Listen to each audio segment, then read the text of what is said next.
Good afternoon and welcome. Thank you so much for joining us for today's STEM Ambassador training, which is called Top Tips, Teachers' Top Tips at the secondary school level. We're joined by Farah Khan, who is our expert advisor and a secondary school teacher, and Alexandra Knight, who will be running the session. Apologies for those of you that regularly join us, and you've listened to this many times now, but I will do a brief introduction, then I'll pass on to Alex for today's session. So I'm Yana Gatasha, and I'm the Education Outreach and Safeguarding Lead at the institution. I've been at the IMechE for about 4 years, always involved in education, although in my previous role, which I've recently progressed into, I had operational responsibility of 4 of our 5 student challenges. At the end of 2021, so it's been more than a year now, my role became fully educational. And a big part of my job and what I focus on is our STEM Ambassador offering, encouraging members to get involved in education outreach, making sure that you have the resources that you need in order to be able to do so, that you feel confident and well equipped to go out and get involved in the huge range of opportunities that are available to you. Education and skills is one of the IMechE's policy priority areas and is a real key area of focus for us. This year, in a couple of weeks, our new president will be announcing the institution's new strategy, and a key part of that will be with 2 main strands of work is maximizing the members and developing our membership. And again, education and skills cuts across both of these areas. So I won't go into too much of that. I think Alex will cover which sessions we have remaining in this webinar series, but please do take this opportunity to ask any of us any questions. From previous feedback, we've always heard from members that it is useful to have insight from teachers, people who are in there with the young people every day. And this is your opportunity really to find out anything that is of interest. Okay, I will pass over to Alex, and thank you once again. Thanks, Yelena, that's great. Hi, everyone. Thanks so much for giving up your time to come and join us this evening. It's great to see you. As Yelena said, we are going to have a session today and get amazing input from Farah. So it'll be great if you have any questions at all about your experience, past experience, that you found things were difficult or challenging, or you've not done secondary school outreach before and you've got any questions, then please do put them in the chat or put your digital hand up throughout.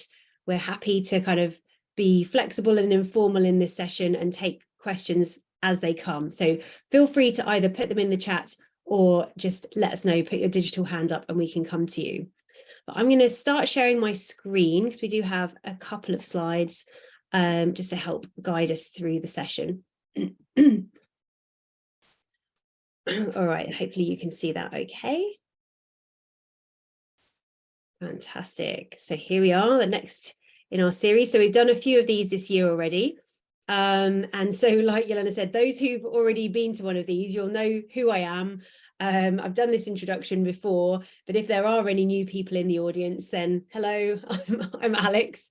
I'm a chartered mechanical engineer and a fellow with the IMechE, and I worked in the engineering industry for over 15 years in various different roles in consultancy in different industries, from defense to rail to power to a bit of infrastructure.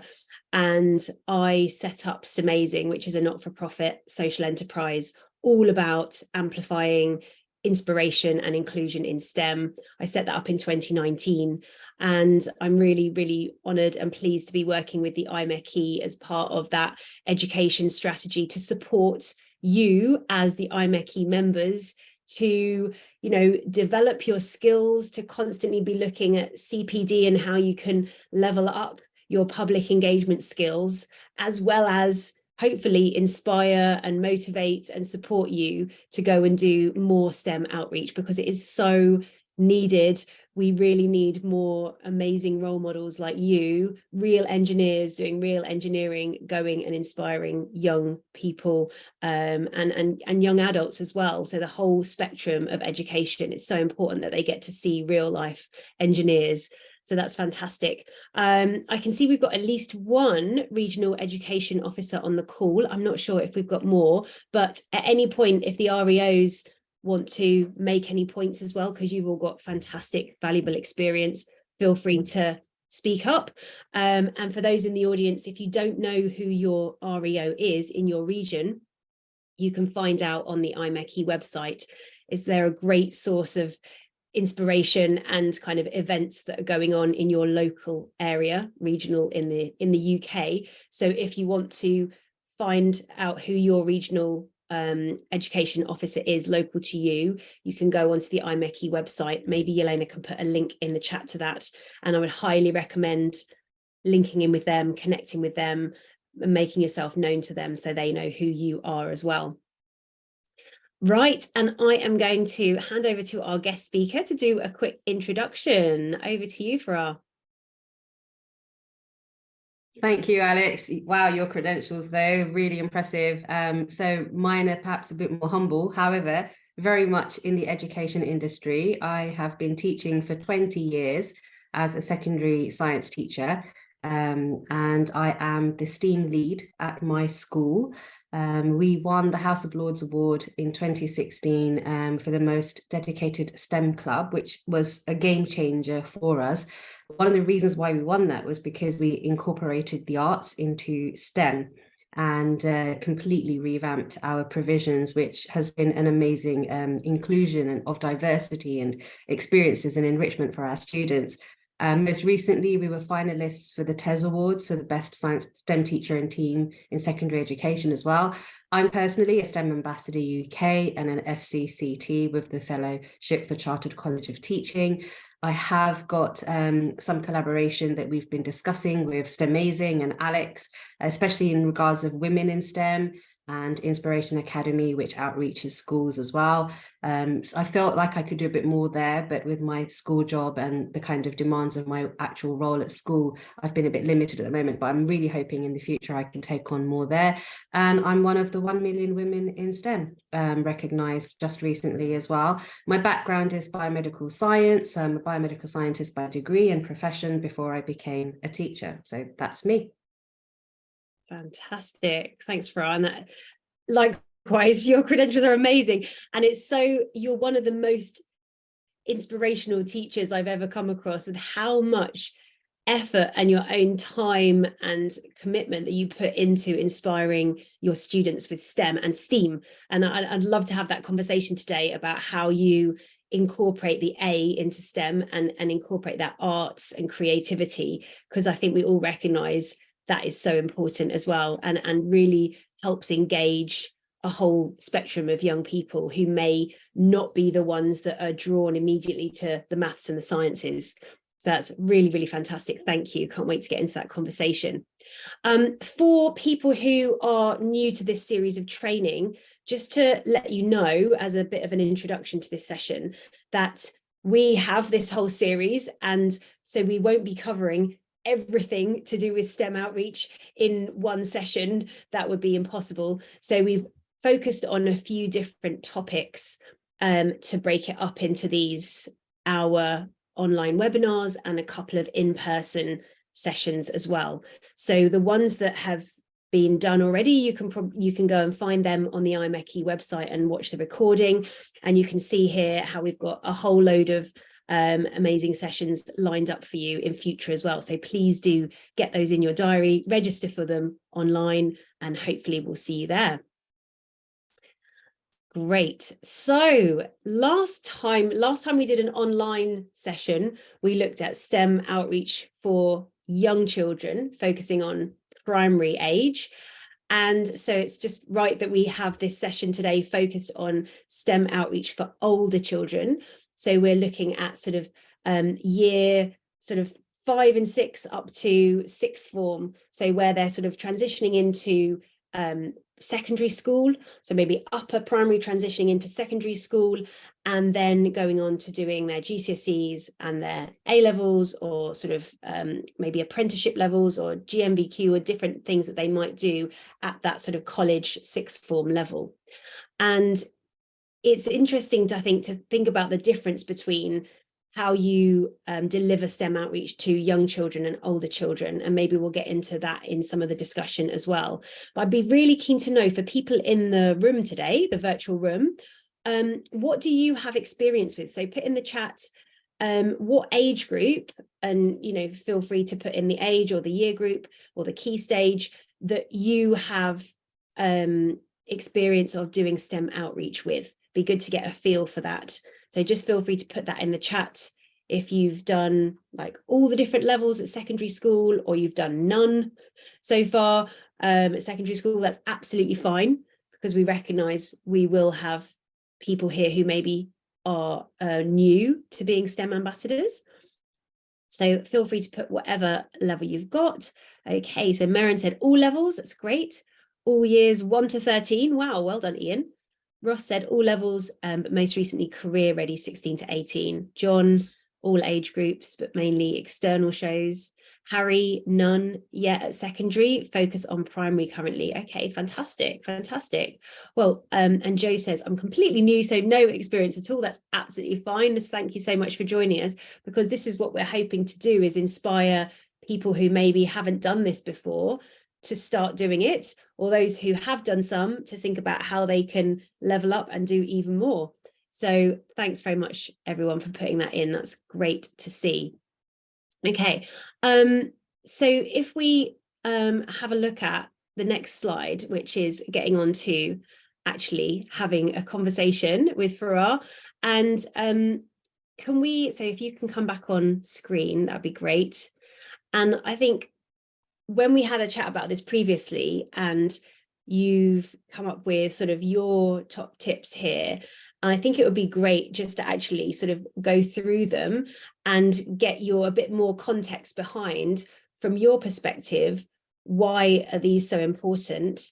And maybe you can give us a bit of a lead into that by telling us what you actually do in your STEAM club and how you incorporate external speakers in. So for example, IMechE members, how do you incorporate that into your STEAM club as well? It'd be really great to know. Awesome. Thank you, Alex. So it's really exciting to read all the different experiences that we have in the room at the moment as well. And whether you're new or you've done all years or mainly primary or mainly secondary, that diversity will add great value to the talking point tonight. Regarding, I'll go into the STEAM club bit first, because then that will help explain the tips that are on the slide as well. So we have a STEAM enrichment program at our academy, and it incorporates all the year groups from year 7 all the way up to year 13. We run weekly lunchtime clubs. Our lunchtimes are about an hour, 10-minute long, so we can have half of the lunchtime dedicated to a club session. And there are many clubs that are running simultaneously across the academy, and STEAM is a very big part of that. We're cross-curricular, so we have teachers that are not only in science, but also in technology, in the engineering department, in the arts department, and in the maths department as well. We've even got MFL and English and the humanities, geography on board as well, and we just keep growing year on year.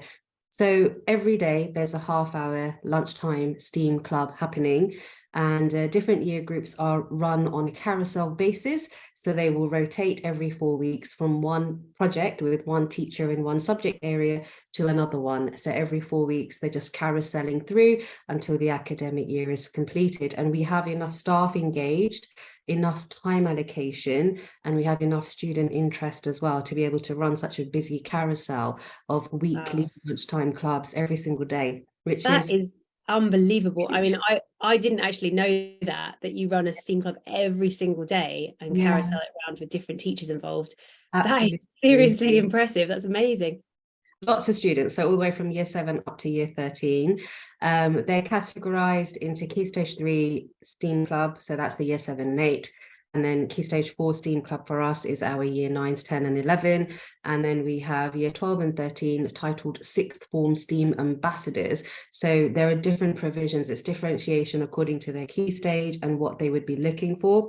So with key stage 3, it's more about exploring, being curious, hands-on investigations, trying to solve a scenario or a problem. And we have, like I said, many different themes running. Recent themes have been the science of photography, actually giving them a vintage camera, opening it up, putting a film in there and taking photographs, but also looking at the mechanisms for how those cameras work and linking that into the physics topic on light, but also on the biology topic of the eye. So there's lots of that going on, and then art for the creative side as well. And so our younger students have enjoyed doing that, and they've been enjoying developing photographs. And many of them will never have even known that cameras like this exist at all. All they know is their phones. So it's really, really interesting project for them. That's just one example. Where older students, they like academia. So we look at things to do with current research pedagogy and look at what's happening out there in the industries and link it into research articles, get them to learn how to read research articles, how to recognize good referencing and so on, and also for them to carry out their own versions of mini research projects or practicals that they can then mirror what they're seeing happening in the outside world too. And with our sixth formers, as well as encouraging them to be young leaders across the academy, we provide them with a careers provision, many opportunities for work experiences. So I get, as the STEAM lead, lots of emails, lots of information coming my way. Some of it is quite costly and expensive and fee paying, and I'm always looking to source free of cost things because our students just can't pay for any of this stuff. So I've been very lucky to be able to get lots of contacts made where we do have free of cost events happening, work experiences, whether it's in person or virtually, and I've been able to direct our sixth formers in that direction too. All really useful to help inform them on career choices, higher education pathway choices, and writing points for their personal statements for UCAS as well, because that's really what they want, is something that they can then market themselves with and gain their university place with. And we do trips as well. Before COVID, we had an annual trip to the Brussels Eurospace Centre, and I hope maybe in the next couple of years we'll be able to go back to that. But we've just this year started going back to our annual trip. So every year group will get at least 2 trips during the academic year. So there's quite a lot of trips that happen locally in London to do with different activities that are going on in STEAM. And then aside from the in-school provisions and the trips, we also have masterclasses which are run off timetable. And these will be during the calendar, the academic calendar, where certain year groups will come off timetable and they will be in our big auditorium space. And that's where the outreach that maybe lots of you are used to doing would come into play as well. We could have people coming in from external industries who would then deliver workshops or in interactive sessions as an outreach off timetable event in our large auditorium space. We do also have lunchtime guests who visit as well. A very pivotal thing that kicked off during COVID and has remained very successful even now is our virtual STEAM Club, which is run every Monday evening from Teams, and our students go home and they log in for an hour on a Monday evening, and every week without fail we have external guests who come online and they share about their education background, their career pathway, what they're doing right now, how that's relevant to STEAM, and basically inspiring aspiration and showing some interesting case studies and sharing some interesting knowledge to really initiate a fantastic discussion opportunity. So that's the gist of STEAM, which is... That is amazing. And can I just ask, so you are a full-time teacher, how on earth do you find the time to organise that and do additional STEM clubs and all of that? How do you do it? As all teachers do, we roll up our sleeves and we get on and we do. We're in the profession because it really matters to us, and we are invested in our students, and the mission to help them means a lot to us. So teachers do put in more time than we're given credit for. We're working at home all the time, weekends, holidays, and so on, free periods, lunch breaks when we get a moment. A teacher can do a lot in 20 minutes. So it's something we're used to. It's how we are. We're working all the time. But because we see the reward, we see what our students gain, we see the academic successes, we hear the success stories of them moving on into higher education and career pathways. And we have a STEAM alumni growing now as well. So we have ex-students returning either on the virtual platform or coming back into school and showcasing to our younger students, I was sat where you are now, and this is where I am. One day that could be you. So it's really nice. We're seeing a full circle, and that's very motivating as well. So inspiring. Yeah, absolutely. Fantastic. Wow, that's just hats off to you. That's incredible. Thank you. So for our IMechE members here, you've got some advice down here on this page. So I think it'd be great to talk through that. So say, for example, if when you get external guests in, and be that engineers or some other element of STEM and STEAM, what makes a good session? What makes a standout inspirational session when you have a guest speaker coming in who is not a teacher, so they don't necessarily have the teaching skills and training that you have? What makes a good professional engineer, say, give a really, really good STEM session? Absolutely. So the very beginning point is communication. And when I wrote there, communicate well, that really begins with the teacher contact that you have at the school, whether it's through email. Probably email is usually best because teachers just don't have time for phone calls, but through email at least, to be able to communicate what your session will involve, what you might need for it, what kind of support you might need, your aims and your capacity that you have. That communication is really key, because the teacher is someone who's very familiar with the infrastructure at the school. They'll be able to work out quickly what works and what doesn't, and they'll be able to maybe help you adapt or amend your delivery of your planned session as well, because in one school you might experience one thing, in another school it will be completely different for the very same workshop delivery. And it's really important to communicate with the teachers, like, this is what we would like to see happening and do. How can you help us to facilitate this, or let us know how we can adapt what we are planning on doing, and then be prepared to just adapt. On that though, actually, for us, so how did the guest speakers find you in the first place, or do you find them? Both. I'm on a search, but also they do find me. And then once I've got them in my books, then we stay in touch, and they'll recommend others to me as well and pass on contacts. And basically, I find that as a school, if we give our guests a good experience, they are more than happy to come back. They'll actually prioritize the school and email us first as a point of contact to say, look, we've got this exciting new opportunity. We think we'd like to give your school first dibs on this. And that's happening quite frequently, because we are giving them a good experience when they come in. I've had guests who come in and they say to me, oh, the experience I had at my other school, it was really hard. I really had to struggle my way through. I didn't feel completely satisfied at the end of that session, but I did my best. And then I come here and your students are so different, and the staff management is so different, and the provisions here are so different. So be prepared that from school to school, your experience will vary. And yeah, having a good school does make a difference as well, because you also want to enjoy your time when you go into a school as well, don't you? It's a very good point, and it is a very good point that experiences will be different in school to school. And I suppose from our perspective as the people going into different schools, how we can help ourselves have the best experience and give the best experience to all the students regardless of what school they're in is very helpful. And I know, so your hints and tips here are sort of like really transferable hints and tips that could be applicable to any school, not just yours.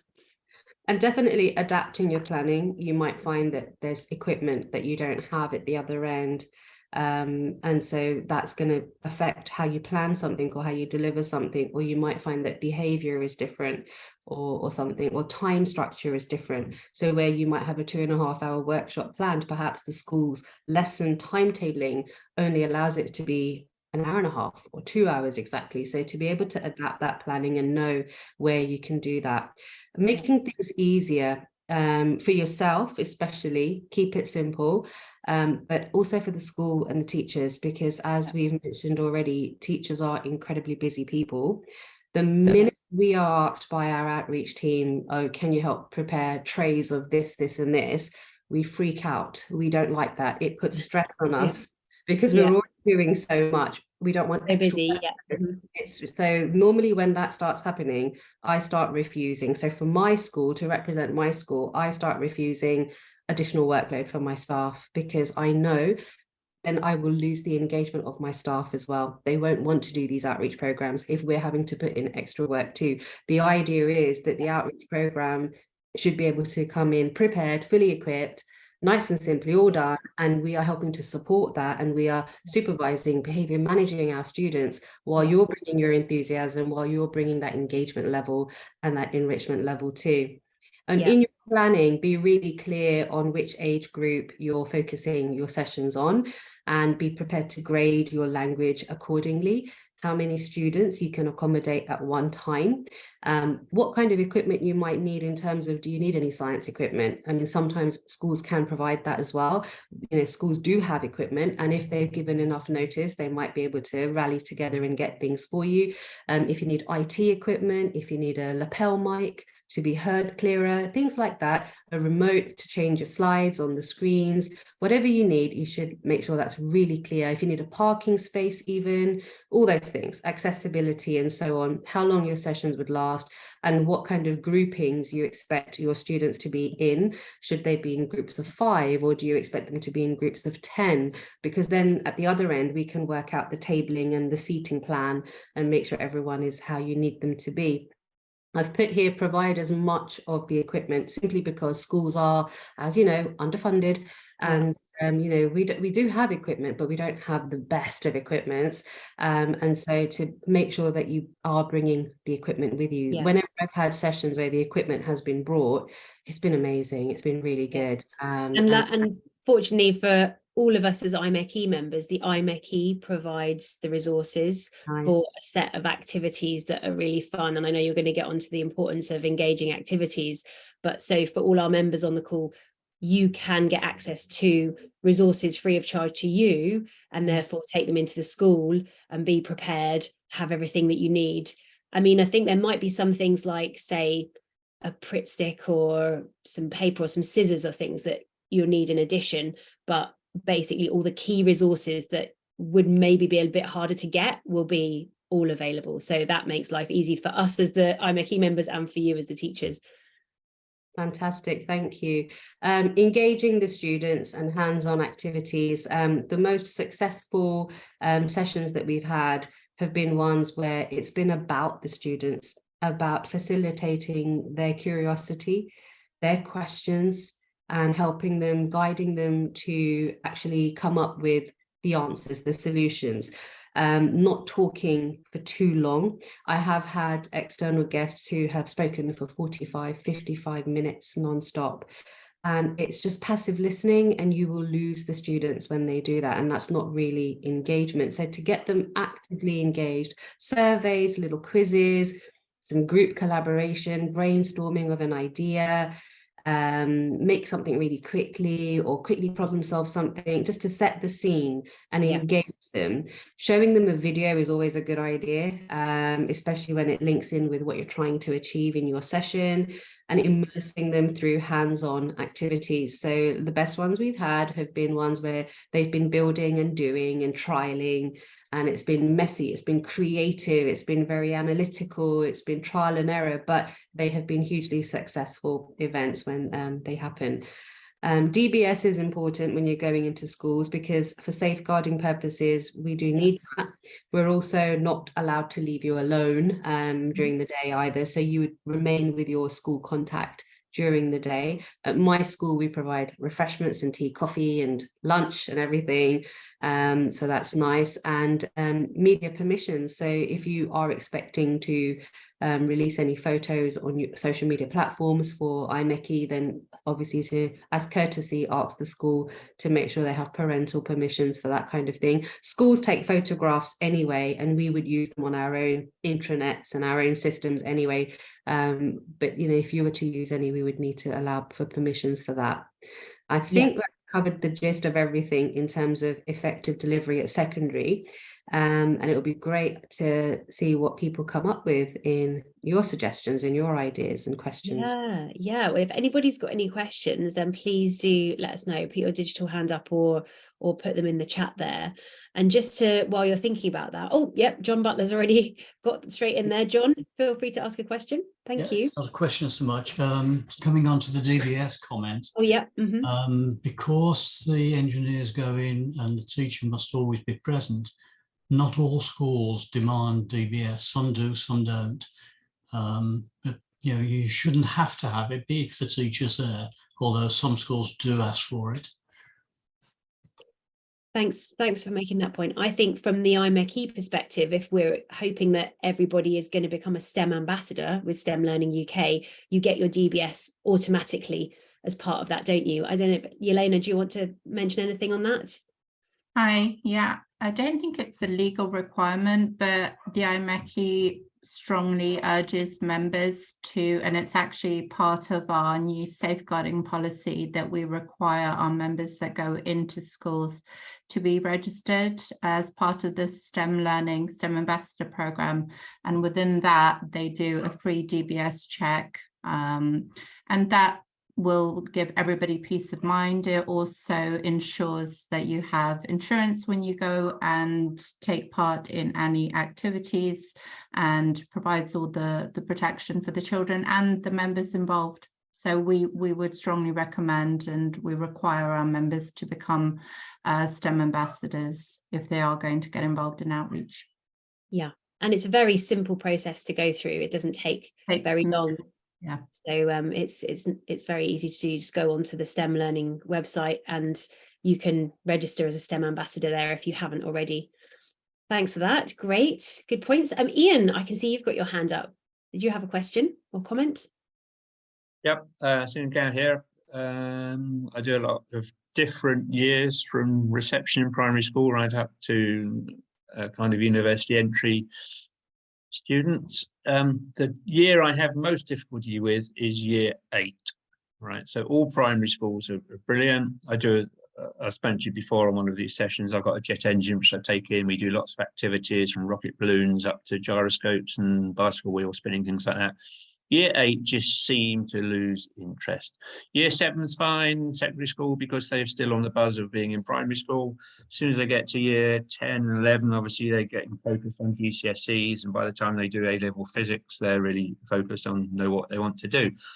Year 8 is a real problem. How do we get them, or how do I get them, it might not just be me, interested in what I'm doing, which is basically jet engine, rocket technology? They seem to be not really caring. Is it just me? Am I doing it wrong with them? Because everybody else, it seems to work fine. Thanks for that question, Ian. Right, any advice for Ian? Well, biologically, year 8 and year 9 are quite difficult years. They're going through puberty and adolescence. So even in the classroom, we find that we really have to up our game to engage. Short, sharp activities, keep them at 8 minutes long, and switch, basically. So get them doing something and then switch their attention elsewhere, and lots of patience. But if you are worried about year 8 and you're going into a school where you are doing a year 8 session, also get the staff involved as well and ask them to help with the behavior management and the support as well, because some staff need a bit of telling. They do need to be told, can you please help with this, this, and this, and they need some task allocation. So otherwise, what staff can do is they can take that as a free period, stand on the side and not actually do anything to help you as well, which isn't fair on you either, because you're there to do your session and you need all the support you can get. And so let the school know what you need as well. And I think engaging the teachers is really effective, very valuable, putting them onto different tables. So for example, you could let the school know how many teachers you might need for your session. If you've got 30 students, then you probably need a couple of teachers or one really strong teacher, and then to have some tasks in mind that they can do so that the students can hear their involvement, see their involvement, and have that authority figure that they're familiar with, and then they'll stay within the usual school behavior parameters for you as well, because they'll see the teacher is there watching and involved just as much as you are. Great, really good point. So yeah, absolutely. Would you suggest having a conversation with the teacher before the day you do the session, or just before as you go in just before the session and say, I how would would you word it? the communicate well bit on my top tips, which is in the run up to your session. So once the booking has been made, you'll have an amount of time. So in the run up, a number of emails where you're communicating what will happen, etc., etc. And within that, involve the teacher there so that they're fully aware and fully versed in what's going to happen by the time you get to the school as well. So for example, one of the best ones that I've had with King's College Space Society was because for a whole month, every week I was getting emails from them where they were really seeking my input. They had never done an outreach to a secondary school before, and they were coming into ours, and we were the first school they were trialing it with. And so they kept asking so many questions, and they kept involving me and asking me for ideas. And then before I knew it, I knew just as much about the session as they did. So when they came in, I was also able to be a key member and support, and it helped the students to remain well behaved too, and especially for new people who are not yet fully experienced in going into school. It's very daunting going into a school. Teenagers are scary species altogether. And there's so many of them in the same uniform, and you don't know who they are. You don't know their backgrounds, their behavior patterns, their context, and you don't know the school's behavior system either, because some schools are very robust and some schools are not. It's extremely intimidating. Talking to an audience of secondary school children can be extremely intimidating for someone. So first of all, well done to everybody who's getting out there and getting into the schools and trying to outreach. And I don't want to put anyone off at all, because once you do it, it's also highly rewarding and addictive. You'll want to go back and do more. Absolutely. Oh, it's so helpful. Thank you.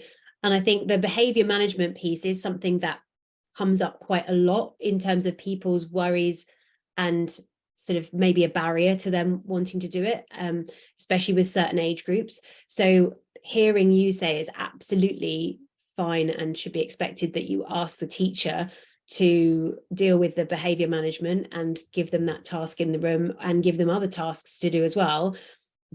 And your job is there to deliver the STEM session. So yeah, your job should be fully focused on your STEM session delivery, your script, your engagement, and your infusing of excitement, while the teacher is supporting any behavior management, any sideline peripheral delivery that you might need. If they need to remove a student, they can remove them for you as well. So that's absolutely fine. Right.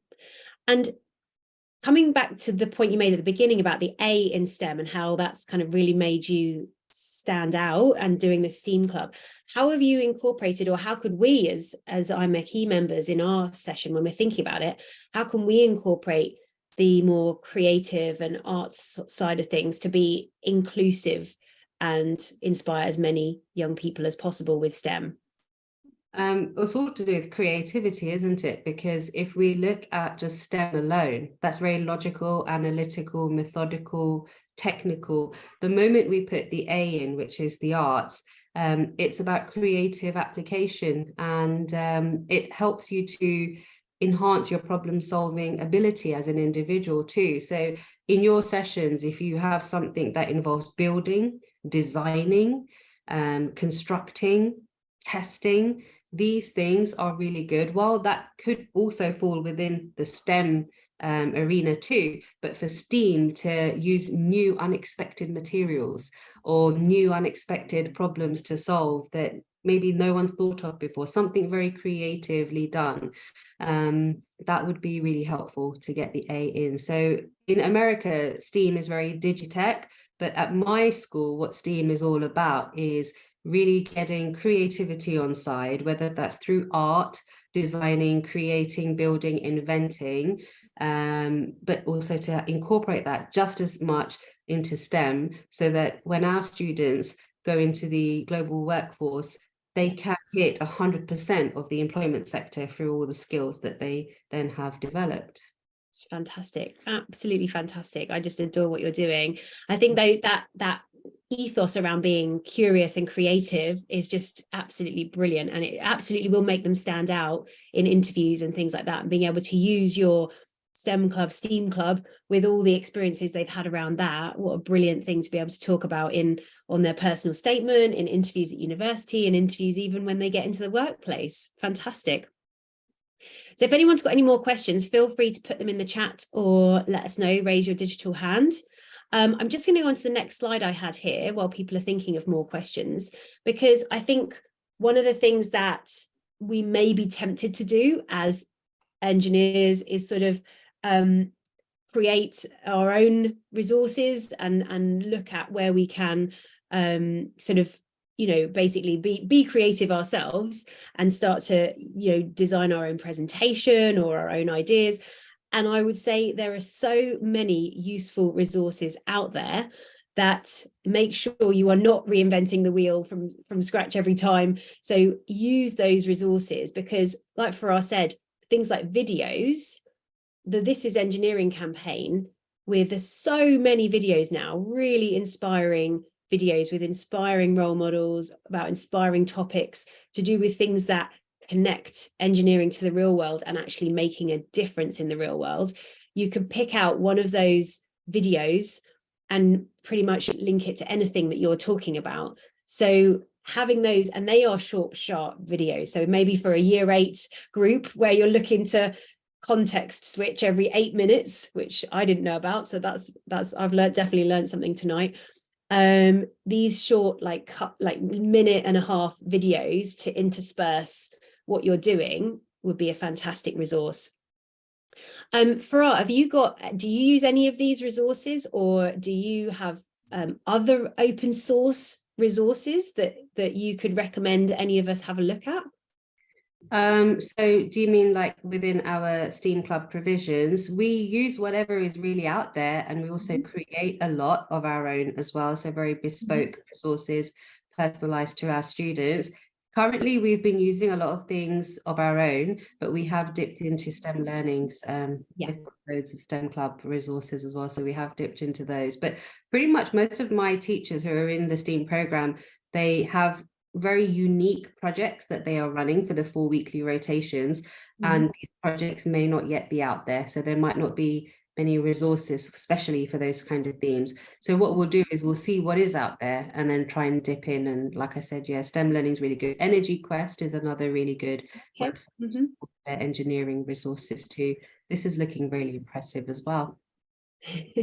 Now, great. And the IMechE website, if you haven't been on there, that is a free open source resource of loads of great activities, and they all come with, so the IMechE STEM at Home range all come with video tutorials, a downloadable workbook. I can see Yelena's put the link in the chat there. So fantastic resources, and we encourage our IMechE members to use those resources and those activities because we know they work. We know that they are very applicable to quite a good age range, so that you can differentiate them for different age ranges. And they come with the sort of key STEM messages that you want to get across. So they are fantastic resources. And actually, we are going to move on to having a look at one of those, because we're trying to encourage all of our IMechE members to make the most of this incredible resource in the IMechE. And as I said, the resources that you need for a selection of these activities are available to you for free if you request them from Yelena. So, oh, great question, actually, that's just coming from Meron. So Farah, this is a great question. I actually meant to ask this. Is it a good idea to make activities competitive? Is that inclusive? Is that seen as a good thing? What do you think? 100%, especially when you've got like a competition theme with maybe some prizes. Young people love that. They will really engage and they will immerse in your activity too. And for that kind of thing, you can have them working on something for a whole half hour or 40 minutes because they know there's an end goal and a competition to be won. They will want to do the best for you. So that is a really good idea. Well done. Excellent, excellent. Yeah. And quite a lot of the IMechE activities, they either come ready-made as a competition, like there's a competitive element to it, or you can introduce a competitive element to it. And so the one that we're going to look at tonight, which is the ball run, which is super fun.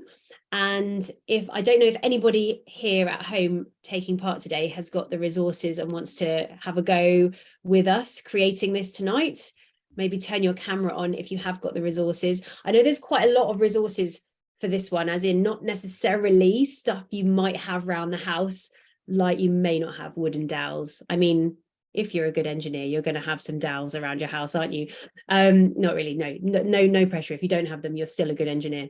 But things like elastic bands, bulldog clips, straws, some cotton reels, blue tack or white tack, and the all-important ping pong ball, because essentially what we're making here is this mini roller coaster where we can move our ball from A to B. And what we want to do is get the young people working in teams. And maybe that's something like Farah was saying, think about the size of the teams. And I would suggest for this one, you don't want too big teams, because it can get, when you're starting to try and build the roller coaster, if there's too many hands going in at once, it will all fall over. So I would say, Ian's just put a question in, what age range is the ball run activity aimed at? And in the worksheet, it will tell you the key stages. And this one actually goes from the lower key stages, so at primary school up to secondary school. And you can differentiate it for those different age groups. So I would say for this ball run activity, if you're doing it for a younger age group, you might want to give them a bit more instruction and show them how to make some of the elements and how to sort of build the sort of like the foundational structure of the separate bits, and then let them go away and be creative and put it together.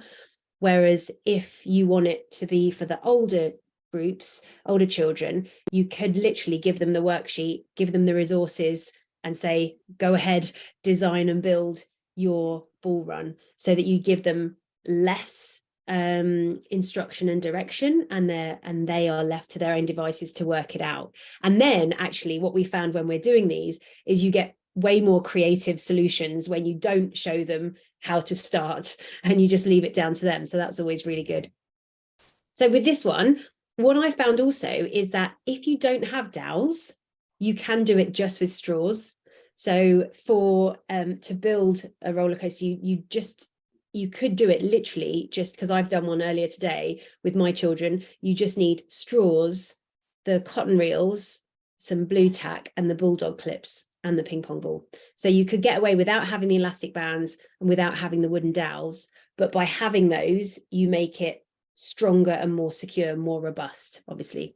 So what we can do is relate this activity to lots of learning points like forces, gravity, friction, moving things, so transporting things, which could be things like transport systems. It could be infrastructure like water. So that's given as one of the examples in the worksheet, is how do you move water under, gravity in pipes, even before things like pumps were invented.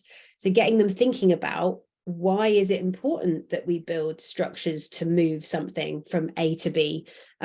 What are the tools at our disposal, and what might the barriers and the challenges be? So things like with this ball run, things like friction, obstacles in the way. Is it safe? Is the ball going to fall off? Is it going to be safe and secure and get from A to B safely? So we can link a lot of our engineering sort of important terminology and things that we think about in the real world of engineering into an activity like this, and hopefully relate it to your actual job in some way as well. So if you have a job in construction or design or safety or environmental, thinking about the materials you're using, then it's great to link it to that as well. So I'm going to show you just to show how easy it is to do something like this with some of the resources that we've got. And in fact, what I'll do is I'll stop sharing the screen so that you can see me in the full screen. There we go. Okay, so let me just make sure that there we go. Okay, awesome. So what we've got here is a cotton reel, and I would say I'm going to step you through it just so you can see, but you'll realize just how easy it is, just to create like a stable foundation so that you can actually start the build process. You want to use a bit of blue tack or white tack to stick it down onto the table, and that same bit of blue tack can be used if you're using a dowel or just a straw to go into your cotton reel like that, and then just create that strut basically. So you've got that kind of basically that foundation that you can use for the basis of your structure. So that's like the absolute basic bit. And then you can use your bulldog clip to clip it over the straw. And if you've got slightly bigger bulldog clips or slightly smaller straw or dowel, you might want to put a bit of blue tack inside there so that it holds it nice and securely, but these ones fit nice and snug. And then literally this is what we're going to use as the foundation to build the roller coaster. So once you've got a couple of those, so I just put that one down and do another one. So if you are, I don't know if anybody is joining in with us, if they've got the resources, but you can join in as well. So a bit of blue tack on the bottom, that's what we're going to stick down on the table. And then you've got your dowel or your straw that can go in there. And then you've got your bulldog clip that's going to go on that as well, like that. And then you want to get your bulldog clips about the same height so that you're getting like a stable base there to be able to put the track of the bull run on. And you see the metal bit of the bulldog clips, that's what you can use to basically either rest the straw on or push the straw through there. So like this. So if you can see that, I'm putting the straw through there. And then either just under friction, it can stay depending on the angle, or you could put another little bit of blue tack on there just to hold that in place. So essentially we're maybe demonstrating the building blocks, if they're younger children, of how to make a track using the two pillars and then the actual track itself being able to go from one to the next one. So you'd repeat this, these two here, another two here, slightly different height of bulldog clips so that you create a bit of an angle, and you can talk about why the different angles are important. And, you know, if you want your roller coaster to be super fast, you're going to have a steeper angle, but that's less safe, more likely that the ball might fall off. So it's about getting the balance of, you know, challenging them. Can you do a ball run that gets your ball from A to B safely without falling off? And if you want to extend that activity, can you get the ball moving for as long as possible? So can you build a super long ball run with shallow angles that just keeps the ball moving for as long as possible? Or even, and I think it was John Butler's team when we did this in person at one of our in-person IMechE training events, they came up with a nice clever design where it was actually like a U shape, and so the ball just kept moving for absolute ages, and they smashed it and won that by far. So you can leave that design idea though up to them and set them the challenge of either just simply getting the ball from A to B safely, or keeping the ball moving as long as possible, maybe for the slightly older children. And if I angle my camera down, I'm just seeing Ian's putting something on the chat. On similar activities I've done, the children have to buy the materials, so have to budget and have to budget, project manage. Oh, I see what you're saying. Yeah, so you give the children a budget, as in a kind of pretend budget, and they have to be very resourceful about how many resources they use. Yeah, be efficient. That's great. Fantastic. That's a great idea to extend the activity. Right, I'm just going to move my camera back a bit, and you can see one I made earlier here, Blue Peter style. Let me just move that out of the way. I don't even know if you can see the whole thing there. So what I did was, you can see each one has got the straws connected to the cotton reels down there. I've made an extra high tower there because I've connected two straws together just using the bulldog clips. And I started off with quite a steep slope, and I've gone shallower, and then I've gone like up a little bit and then down a little bit, because I was trying to make a fun roller coaster that went up and down. And then at the end there, me and my children were trying to catch the ping pong ball in a bowl at the end there if it went through. So I'll see if it works. Now, it's always fun doing live demonstrations, isn't it, when see if it actually works or not. And I don't know if you can see the whole thing. Let's have it go. And it got stuck there. So it didn't get to the end. Let's try again. Got stuck again. One more try. Yay! There you go. It got right to the end. Fantastic. Yeah, so it's a super easy one to do. I'd say it can be a little bit fiddly with the blue tack, stopping the straws moving around and sliding around. So that's where in the video you'll see online, they also use elastic bands. But when I tried to do the elastic bands with my children, they found that too fiddly. So I sort of went back to doing the blue tack. So I think for the older children, they'd be able to do the elastic bands and the dowels and make it super secure. For younger children, I think just using the straws and blue tack, keep it simple, works really, really well. Farah, I'd love to know, have you done this activity before? Have you made a mini roller coaster talking about forces and gravity and that kind of thing before?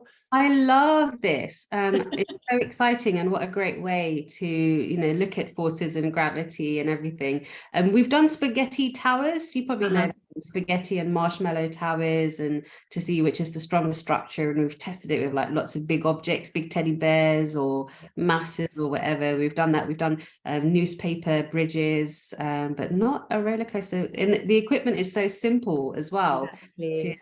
I love it. I love it when you get a simple, just really simple resources and a simple activity, but it's really fun and effective.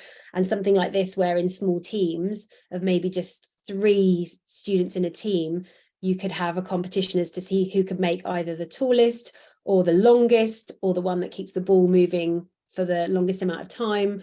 So yeah, lots of options with this one to make it a super fun activity.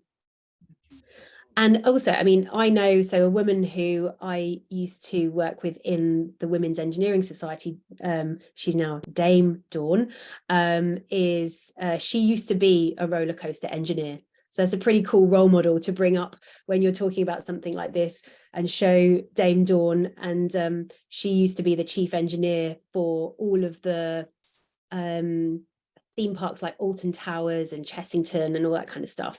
So that was her job, to make sure the roller coasters were safe and engineered well. So that's a fantastic female engineering role model to show if you're doing an example activity like this. Right. Okay. Any final questions or comments or anything for either Yelena or myself or Farah? Feel free to let us know. And Yelena, did you have any final comments at all? No, nothing in particular. Just want to say all the resources are available free of charge. The STEM at Home range is on our website. Members can request a STEM toolkit, which is the box of goodies that we spoke about, which includes the resources and instructions and some careers materials that we ship off to your home or the place where you're having the event, whatever it may be. So just please go and have a look on the website. We try and signpost these resources as much as possible. Obviously, they're there for you to use in these type of engagements. And just finally, thank you very much to Alex, to Farah, and to everybody that's joined. And hopefully you'll be able to join us for the next session and going forward. Brilliant. Thanks, everyone. I'm glad to see Ross says I'm going to be using that at the next opportunity. That's great. Yeah, it's a good fun one.